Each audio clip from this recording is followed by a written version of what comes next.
Hello students, चलिए आज start करते हैं our second chapter relation and function. Okay, जो मैंने वीडियोस कराई थी अभी सीक्वेंस से हम चल रहे थे फर्स्ट चैप्टर से, लेकिन हमने जो सेकंड चैप्टर था ये रिमूव कर दिया था हमने। मैंने कहा बाद में देखेंगे, इसको बाद में कर लेते हैं।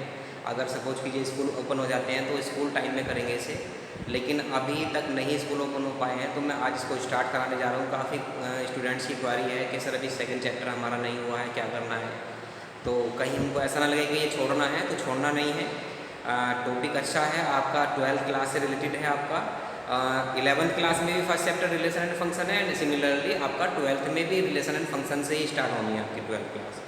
तो थोड़ा डीपली देखने की ज़रूरत है, क्योंकि जो टर्म्स आप यहाँ पढ़ेंगे रिलेशन एंड फंक्शन के, वही टर्म्स से आगे आपको स्टडी करनी है 12th क्लास में। ठीक है, तो चलिए सबसे पहले हम देख लेते हैं चैप्टर है आपका रिलेशन एंड फंक्शन।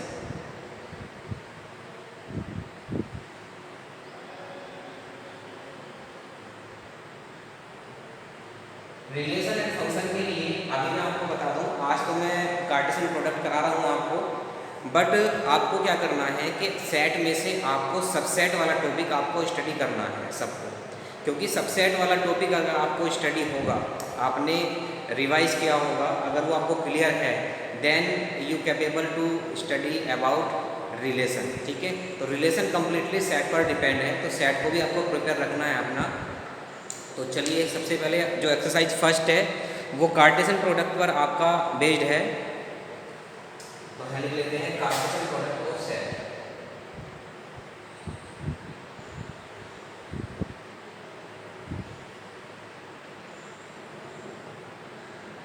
किन्हीं भी दो सेट्स का अगर हमें कार्टेशियन प्रोडक्ट फाइंड करना है तो कैसे फाइंड करना है, देखिए पहले हम देख लेते हैं कार्टेशियन प्रोडक्ट होता क्या है। सपोज कीजिए एक सेट है और ए सेट में जो एलिमेंट है 1 2 है, a second set is B in which elements are A comma B comma C. Clear? देखिए सेट कोई भी हो सकता है, कितने भी एलिमेंट्स हो सकते हैं। तो Cartesian product of two set is denoted by A cross B. A cross B जो है वो किसको, कार्टेशियन प्रोडक्ट को क्या करता है, रिप्रेजेंट करता है। और ए क्रॉस बी क्या है, एक सेट होता है। ए क्रॉस बी भी ऑलरेडी एक सेट होता है कार्टेशियन प्रोडक्ट का, जिसमें कार्टेशियन प्रोडक्ट कैसे आते हैं, जिसमें फर्स्ट एलिमेंट सेट ए का होगा, सेकंड एलिमेंट सेट बी का होगा। यानी कि 1 कोमा ए, इससे पहले आप ऑर्डर पेयर हो देखो।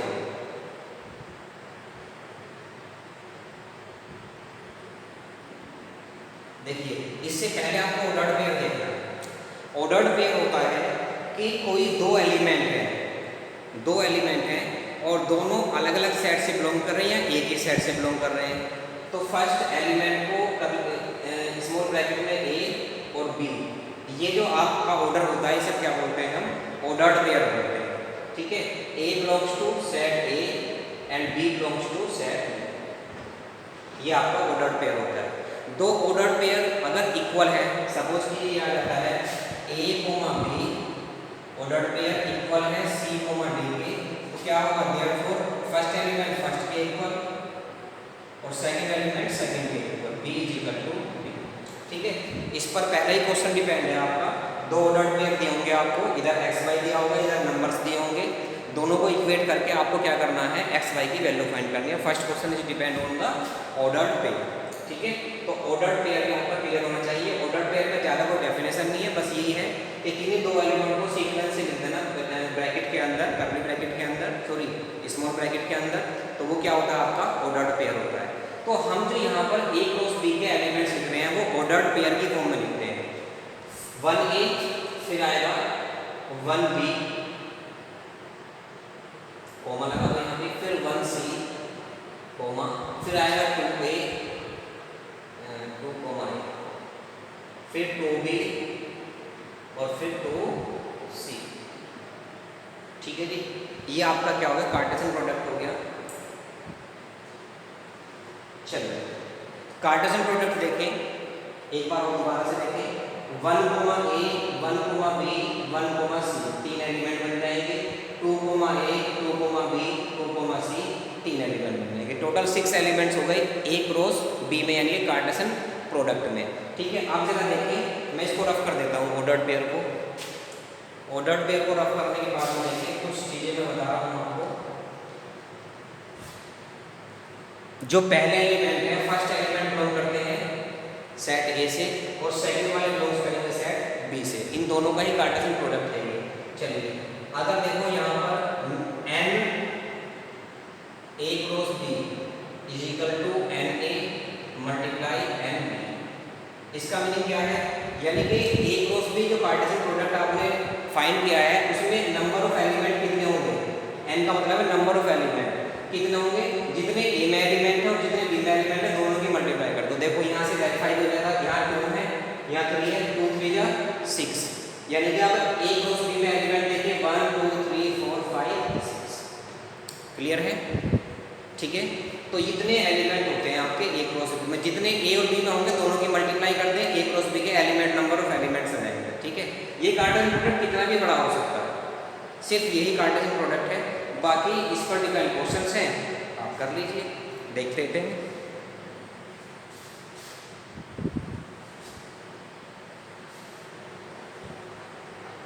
देखें फर्स्ट क्वेश्चन क्या है जी। एक ऑर्डर्ड पेयर दिया है आपको और आपको x एंड y की वैल्यू फाइंड आउट करनी है। x upon 3 plus 1 is equal to 5 upon 3, simplify करना, x की वैल्यू आ जाएगी। y माइनस के 2 अपॉन 3 इज इक्वल टू होगा 1 अपॉन 3, यानी कि सेकंड एलिमेंट सेकंड के इक्वल, फर्स्ट एलिमेंट फर्स्ट के इक्वल। x और y की वैल्यू ऑप्टेन हो जाएगी आसानी से। In a set A has 3 elements and set B is equal to the two. Second question देखिए, एन ए सेट ए में कितने एलिमेंट हैं? 2 सॉरी 3, और बी सेट क्या दिया है आपको? 3, 4, 5। इसमें भी कितने हैं? एन बी कितने हैं? इसमें भी एलिमेंट 3 है। ठीक है जी। Then find the number of element in A cross B. N A cross B आपको फाइंड करना है, कितने होंगे? N A multiply n B, जितने ए और बी में है उनकी मल्टीप्लाई कर दो, 3 × 3 इज इक्वल टू 9 एलिमेंट। ठीक है जी, बहुत आसान है फर्स्ट एक्सरसाइज, कोई प्रॉब्लम नहीं होने वाली, ध्यान से देखिए आप। चलिए और देखते हैं। थर्ड दिया है जी और एच दो एलिमेंट, दो सेट दिए हैं आपको, और दोनों सेट से आपको जी क्रॉस एच और एच क्रॉस जी दोनों फाइंड करने हैं, दोनों अनइक्वल होंगे, आपको फाइंड कर देने कर देना। ठीक है जी। 4 है state whether each of the following statements are true और false. If the statement is false rewrite the given statement correctly. ये बताना है पहले कि ट्रू है या फॉल्स है। अगर फॉल्स है तो करेक्ट आपको बताना है कि क्या होगा करेक्ट। चलिए देख लेते हैं। पहला स्टेटमेंट क्या है? If p is equal to m comma n, q is equal to n comma n, then p cross q is equal to कितने जाएंगे? 4 एलिमेंट्स आएंगे, लेकिन इसमें 2 एलिमेंट्स दे रखे हैं, रॉन्ग है, फॉल्स है। ठीक है, फॉल्स है तो करेक्ट आप कर लीजिएगा, 4 एलिमेंट्स लिख देना सीक्वेंस से, वही कार्टेशियन प्रोडक्ट करना है आपको। If a and b are non empty set then a cross b is non empty, ये सही है। Set of ordered pair x y such that x belongs to a and y belongs to b। a and b are non empty sets, हाँ ठीक है, non empty set है दोनों, तो ए cross B क्या होगा? नॉन एम्प्टी, उसमें element ही नहीं आएंगे। ठीक है, ये ट्रू है आपका।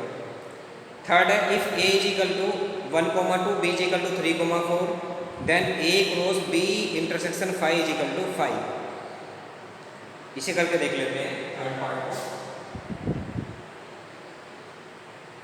ए इज इक्वल टू एलिमेंट दिए हैं आपको 1,2 और बी इज इक्वल टू दिए हैं आपको 3,4। फाइंड करना है ए क्रॉस बी इंटरसेक्शन 5।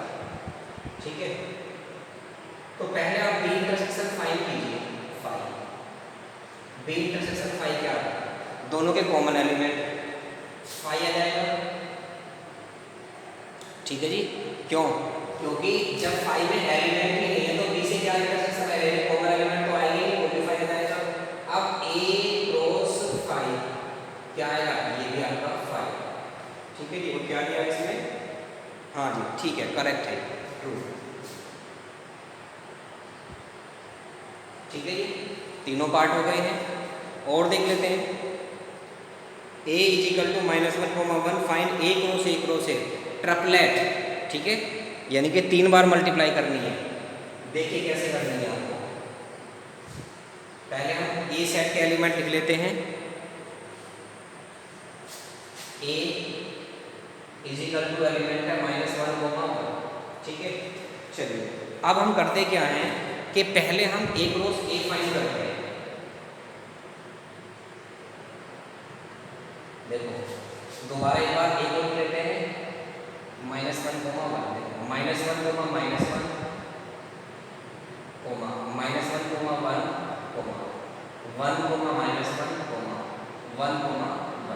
एक बार -1 के साथ दोनों लिए, एक बार 1 के साथ दोनों लिए, 4 एलिमेंट हो गए।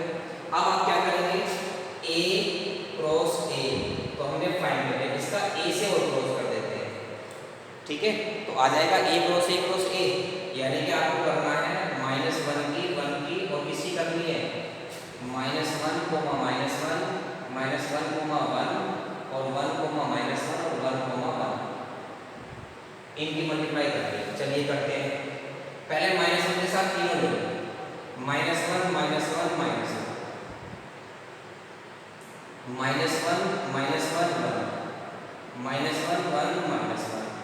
-1,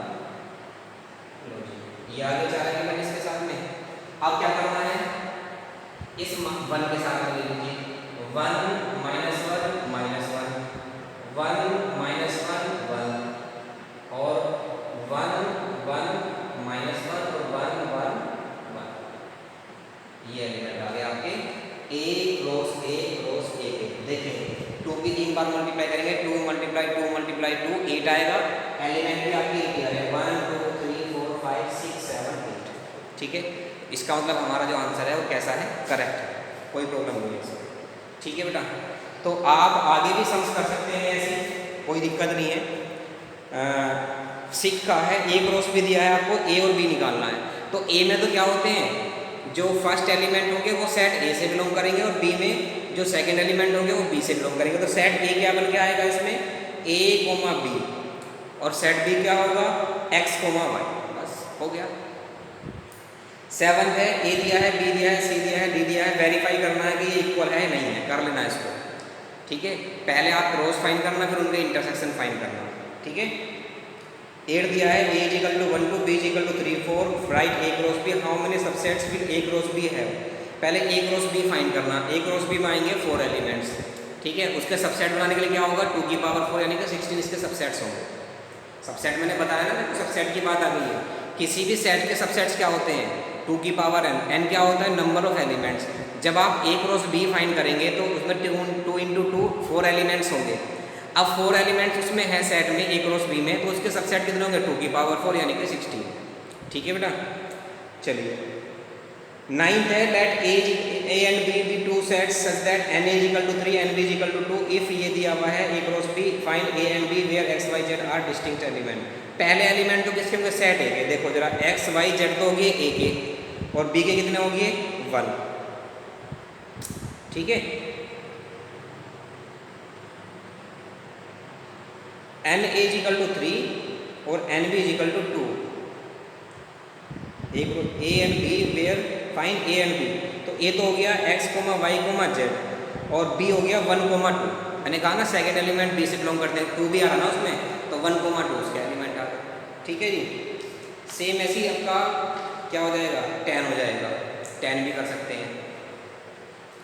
चलिए 10 देख लेंगे, नेक्स्ट वीडियो में करा देंगे, आज इतना ही काफ़ी। तो आप इस एक्सरसाइज को कंप्लीट कर लें, जो भी प्रॉब्लम से क्वेरी है वो आपको कॉन्टैक्ट में मेरे से कॉन्टैक्ट कर लें, एंड वो सोल्व हो जाएंगे आपके। ओके, थैंक यू, आप खुश रहें।